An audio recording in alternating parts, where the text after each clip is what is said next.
noticed that the chairs don't have the belly bars. That was a big deal. Well, see, that act of faith Yeah. is a tough one. To tell an assistant who has spent a lifetime hanging over a hook, leaning with one arm on a hook, which pushes you 6 inches further away from the doctor.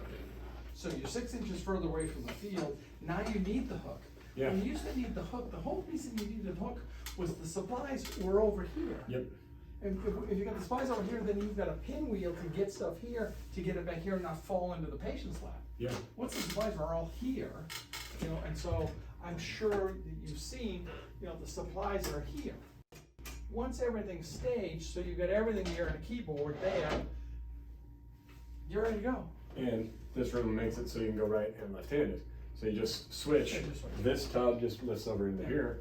And then you can sit this close. I mean, if we bring the chair back, you and I can sit. And I think the craziest thing for me was when you guys also said on the day we opened, training. You're gonna have a trainer come out and train you. And I was like, we know how to use all this stuff. I know how to do dentistry. I mean, But if you really look at how Dave and I get to sit right now, my leg is in between his legs. And he's about 3 inches higher than me, but with my leg in between him, this can be very awkward because of how close we are. But you put a patient here, we lower this chair just down just a little bit here.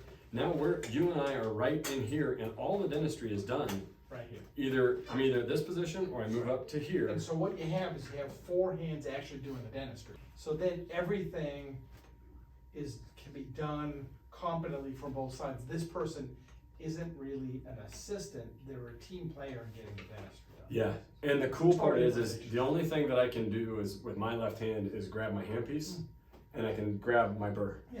And then everything else is out of the way. It's all for them to pass. And so it makes my dentistry so much more efficient and so much faster. Your eyes are not supposed to leave the field. No, and I can stay right here and they come right into this area and it makes Think about it, you know, 40 years ago, you know, dentists without loops were reaching all around for stuff for the 3 procedures that they did. Yep. It's a whole different world now. It's a whole different world. The level of finesse that we've got to have.